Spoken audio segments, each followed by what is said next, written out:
Thank you for joining us today at Prophecy in the News. I'm your host, Kevin Clarkson. I'm joined in the studio today by Doc Marquis. He's an old friend of our ministry, but he has recently just been with us in programs, and we want to welcome you again today. Thank you. We have introduced you, but let me do it for those that may not have caught earlier shows of you with us. You were raised in a family that's connected to the Illuminati. Christ saved you as a young man, and you've had a ministry of teaching the Bible, especially with an emphasis on prophecy. But from the side of being able to expose some of the things that are going on really in the dark work of Satan. Yeah. Well, I've been doing this now ever since you mentioned I was a born-again Christian on April 15, 1979, and I severed all ties with the Order of the Illuminati at that point. Mm-hmm. I mean, and when I tell you I was completely disowned from everyone and everything, oh yeah. It's you leave the Illuminati alive, if you're fortunate, you can never look back. Yeah. You know. Do you ever have to fear for any kind of reprisal, or does it something in the Not distant from them. rearview It mirror? doesn't bother me in the least, and I can You're tell you safe in the why. Lord. Well, that's just it. You see, if this is point A, the Mm-hmm. exact split second in time you and I are living in, and somewhere down the road is point B when God calls me home, one way or the other, it's if through the rapture or through a natural or an unnatural death, well, no matter how powerful Satan or the Illuminati believe they are, they can't alter what God has Amen. foreseen by 1 second more or less. So I've got nothing to worry about. I'm going to leave on time. Well, amen. Well, I've got to say, I met you a few years ago, but I remember hearing about this guy, and he was from the Illuminati, and seemed a little bit intimidating or scary. And I met you, and there you were. Just You're bigger than I am. you're such a pleasant, happy person, and I say that because I have a friend that was raised in the PLO as a former terrorist, Oh. and he's come to Christ, but he's about 6'4" and always wears solid black, and black hair, and when he walks in, you're kind of going, oh, is this guy really converted or not? Yeah. You know, he's got the appearance. So, but what a treat to have you. We're going to be talking today about really the Antichrist and some of that magic, mystic rituals that are sort of a part of the whole Illuminati ceremonies, even the Bohemian Grove, Oh, yeah. All which part some and of our parcel. listeners may be familiar with. Mm-hmm. We have shows yet to do about the Olympic Games that they will want to catch. Mm-hmm. But let's just kind of dive in. You teach about the arrival of the Antichrist. Yes, because right now we are living in a prophetical time in which you and I both know this is it. This is the end times that the Bible is telling us about. I mean, it's close. It seems in every way. And I don't know about you, but I know in the last 5-7 years, I've been sensing something in the air, as they say. You can tell something's You coming. just kind of sense it, and it does. That's yeah, a good word. and it's inside, but you just It's can't atmospheric, too. Yeah, you just can't put your finger on it. But whatever it is, it's big. Mm-hmm. And I think, maybe some of us are beginning to sense the preeminent arrival of this final rapture. It could very well be that, because the way things are lining up prophetically speaking right now, we are at that point in biblical history in which we're going to see the fulfillment of the final prophecies. And then, of course, that's it. The final rapture, and then the world is handed over to the Antichrist for the next 7 years. I mean, it's startling. It's expected.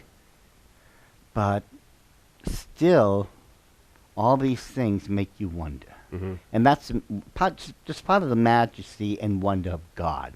You think you've got it right. You hope you got it right.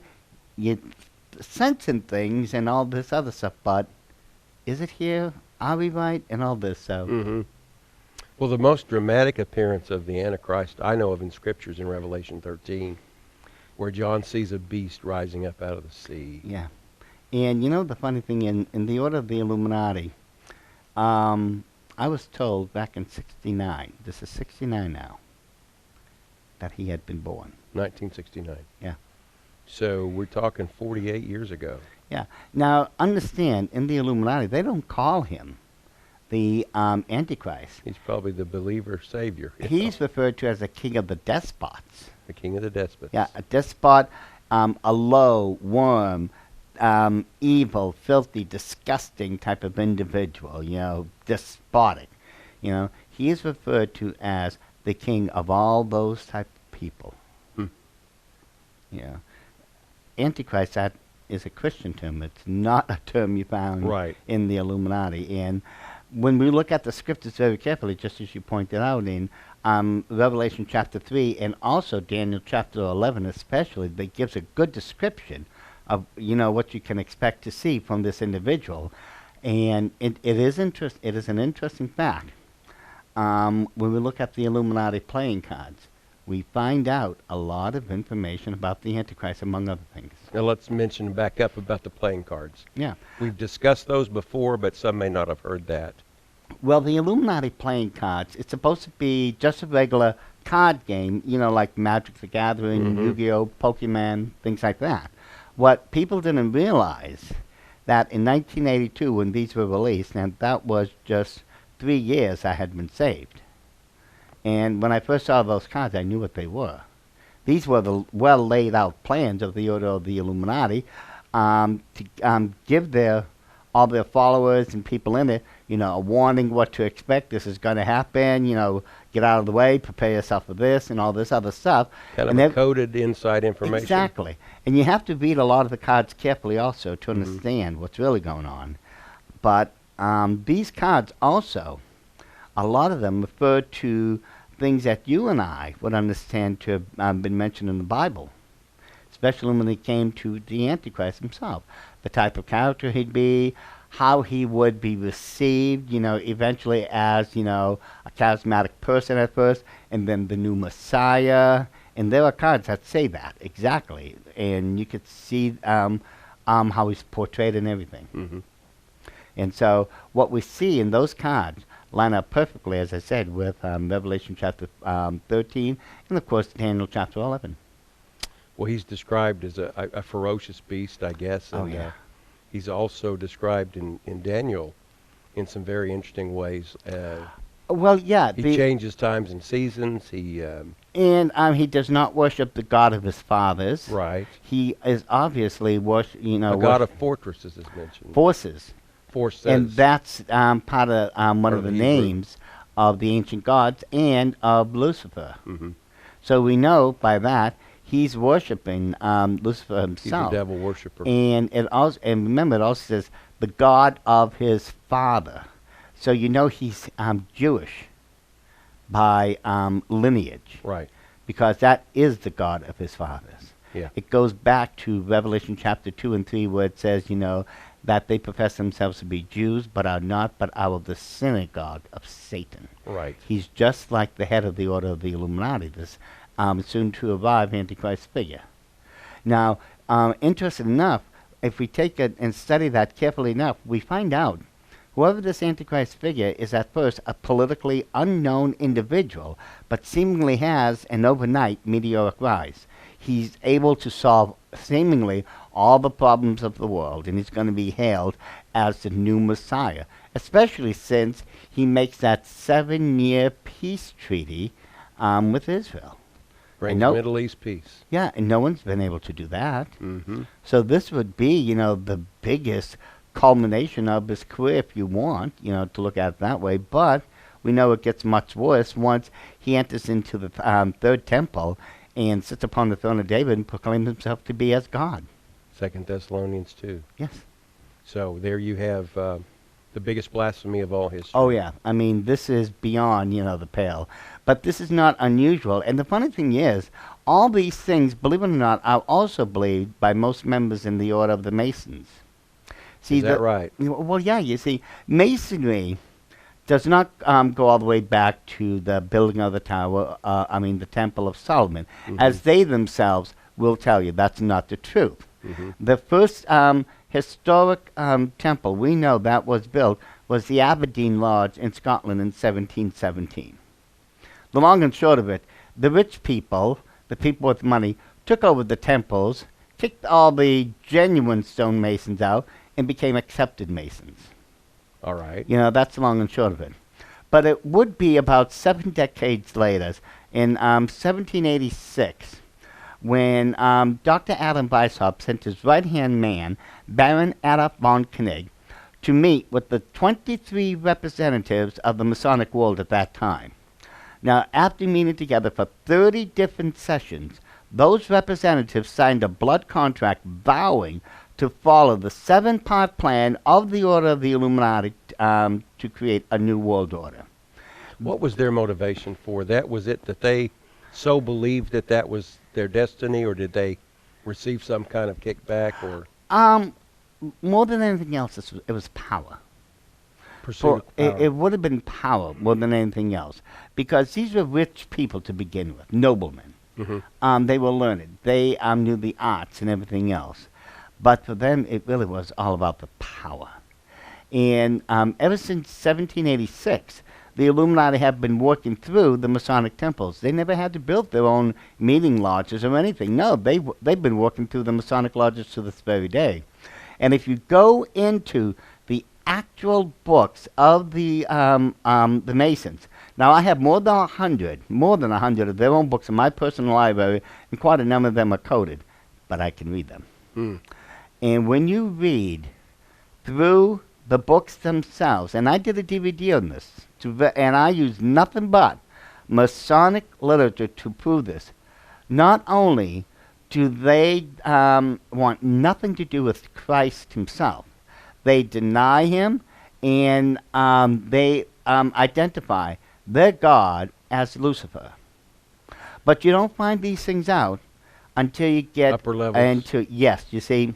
I rather suspect there are a lot of lower level Masons that have no idea. Oh, what from first they're to the affiliated third with. degree, I mean, that's like walking into kindergarten. You know, you're in the Blue Lodge, and the first degree is known as the entered apprentice. You've just entered in as an apprentice, per se. And then there's the accepted Mason and the Master Mason. The first 3 degrees, as I said, you're just walking into kindergarten. Even Pike himself, he wrote in a letter once that said, wait a second. Albert Pike. Yeah, General Albert Pike himself. He said, you may repeat it to the brethren of the 31st, 32nd, and 33rd degree, that the Masonic religion should be held by all of us initiates in the purity of the Luciferian doctrine. That's the doctrine of the Illuminati, the Luciferian doctrine. You go, as it says, when I created this DVD, I took all those books. I pulled everything out that was related to all the questions people have asked.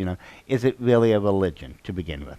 They themselves categorically state in, I don't even know how many books, that Masonry is a religion. They state it is a religion now. That it has nothing to do with Christianity. It is not based upon Christianity, because if it was Christian, it would be something else.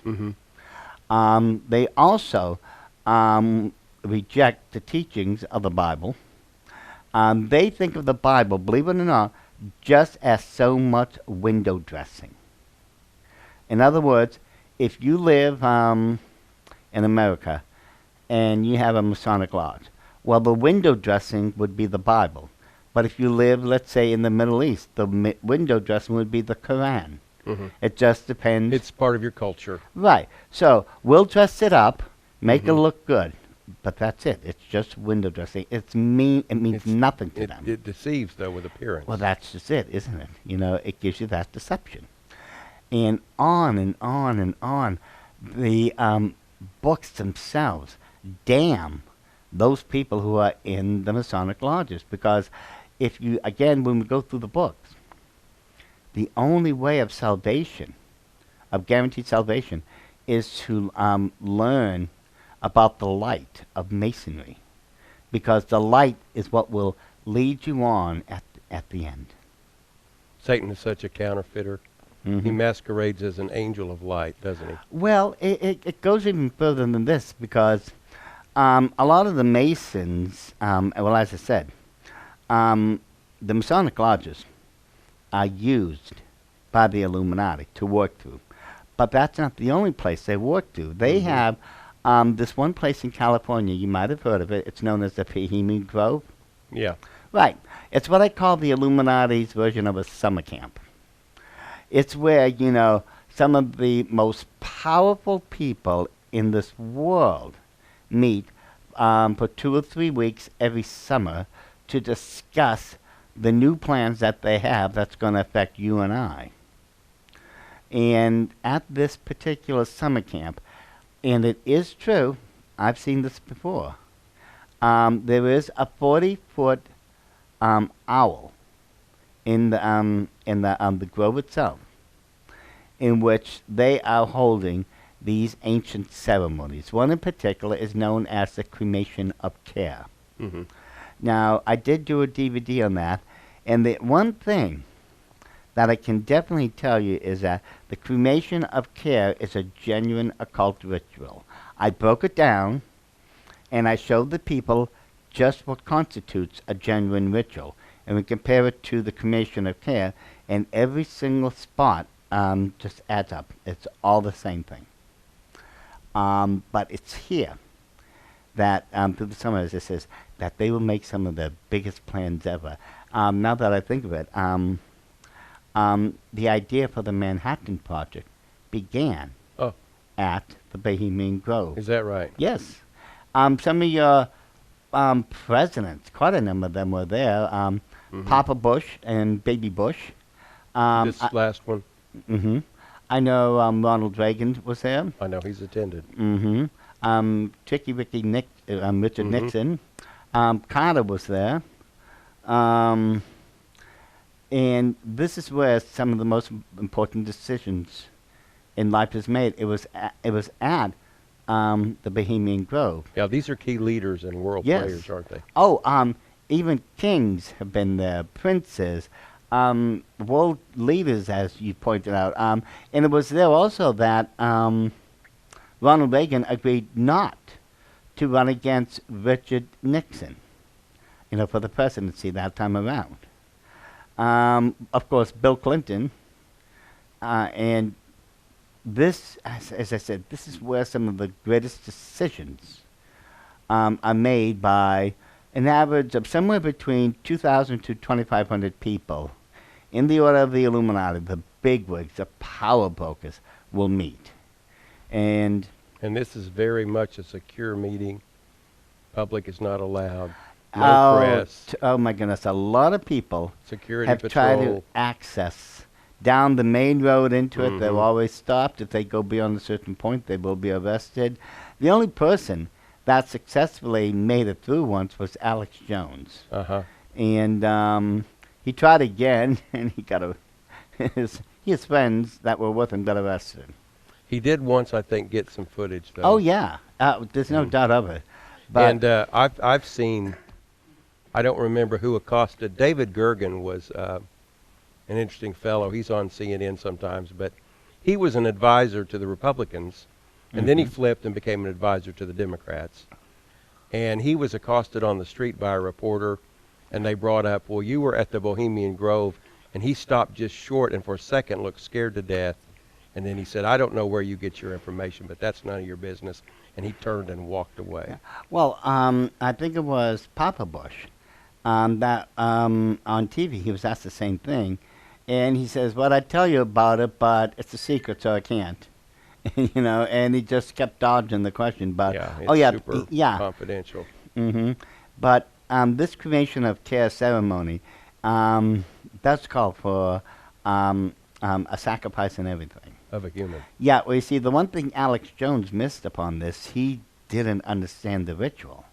This is a very well-formulated ritual. It's definitely a solid, and yeah, this is a ritual that you could sacrifice someone to Moloch if you wanted to. Yeah. See, That's he creepy. called, see, the thing is, he mistook the owl to be Moloch. That's not Moloch. That's the bird of wisdom that belongs to Pallas Athena. But since a bird represents knowledge, wisdom, the Illuminati took that symbol because if you remember, from Latin, the word Illuminati means the bearers of light, the wise ones. That's why they have that owl as its symbol. And that owl was specifically chosen to to be the totem animal representation of Lucifer, light and wisdom, the bird of light and wisdom, so on and so forth. Well, let me just interrupt us right here. We're talking to Doc Marquis today, former member of the Illuminati, saved gloriously by Jesus as a young man and pulled out of that, but sharing based on his knowledge of the occult and research as a Bible prophecy scholar now for over 30 years, 40 years. And he's sharing with us about the Illuminati and some of their rituals. We actually are offering 4 of his products today as DVD sets.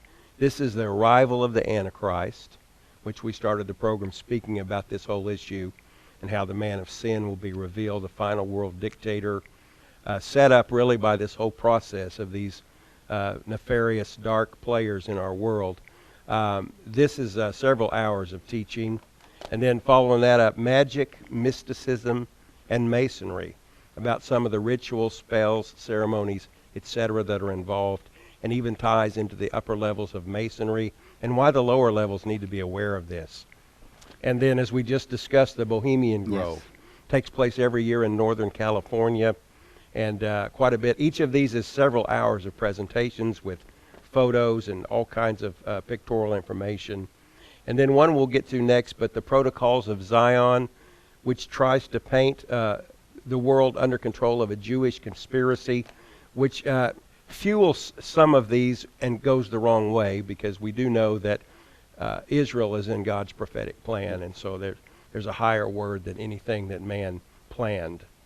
But these are offered, and each one of these is $19.95 plus shipping and handling, or we're offering the 4 as a bundle for $74.95. As always, you go to our website, prophecyinthenews.com, or call the 800 number on your screen. While you're there, check out Doc's soon-to-be-published book, The Final Rapture. This will actually come out into stores and be mailed shipping out in October, and it is about the biblical rapture. It's a great case that we, the saints of God, are raptured before the tribulation begins. I wrote the foreword, so you know how I feel about that. Anyway, let's jump back to either. We've got 5 minutes or so. Let's consider maybe anything else you want to say about the Bohemian Grove and then the Protocols of Zion.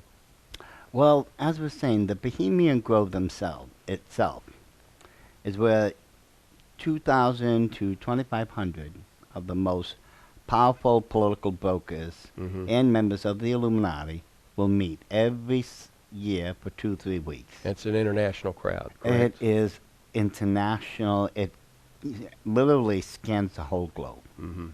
And the one thing it's all men, right? No women. I was about to say, women are not allowed there. Yeah. The Illuminati, as I explained on a radio show not too long ago, is still, for the most part, an all-boys club. You know, it's a good old boys club, no women is allowed. You know, just like Spanky and our gang, the He-Man Women's Haters Club, you know, that thing. Yeah.